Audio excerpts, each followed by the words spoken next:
The next attack's targeted client computers. An attacker aims to intercept user credentials and use them to control a computer. We're back in a familiar scenario. A user is connected to a Wi-Fi network. An access point that supports the network is controlled by an attacker. The AP, which is at the same time a DHCP server, will then set up a default gateway, a router, and a DNS server. It doesn't configure a proxy server, an intermediary.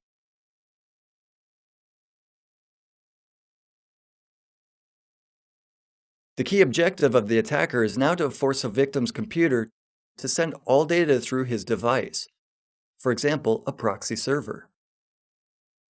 If this is achieved, the attacker would be able to eavesdrop and modify the data sent by the victim on the fly. The on-the-fly modification of received and sent transmissions is a huge threat to computer security. We'll soon learn exactly why.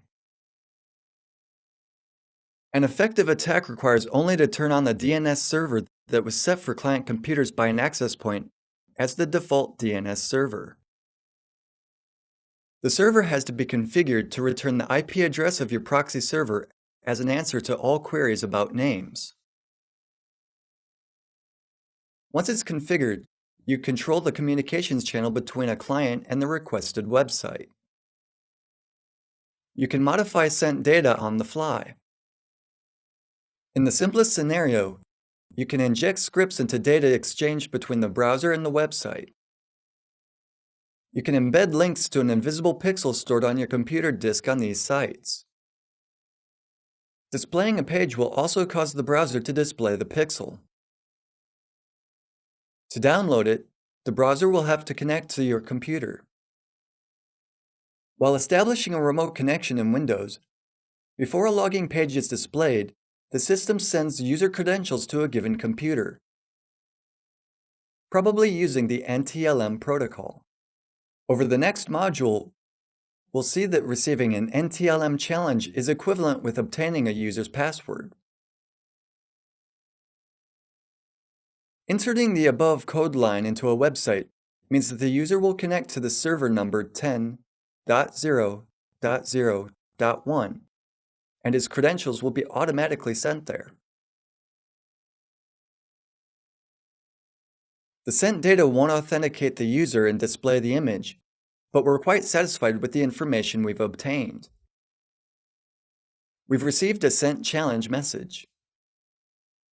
Gaining control over a channel means that a person who set up an access point, for example at an airport or at a restaurant, knows our Windows password. This attack is still extremely popular, and a number of variations exist depending on the prime target of the attacker.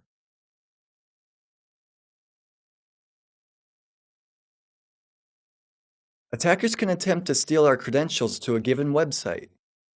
Instead of an image, an attacker can inject a script that launches an app or a code that is stored on his server. This code can be used, for example, to sniff out values submitted in login and password fields.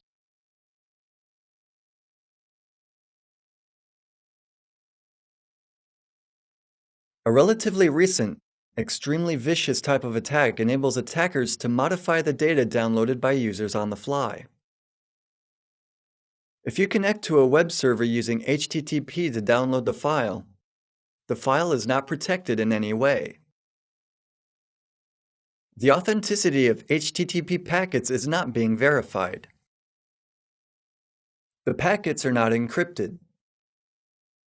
They can easily be modified by attackers on the fly.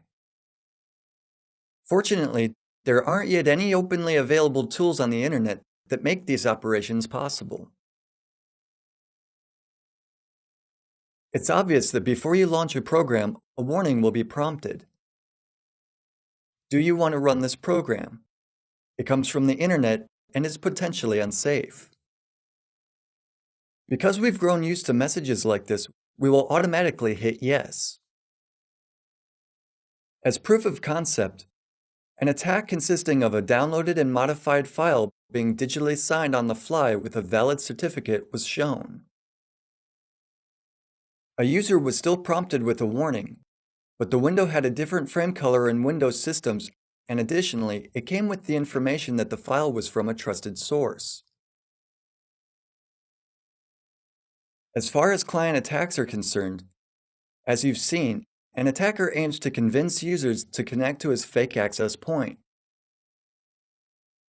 This can be achieved by setting up an access point that would establish connections to networks with an SSID that a user wants to connect to.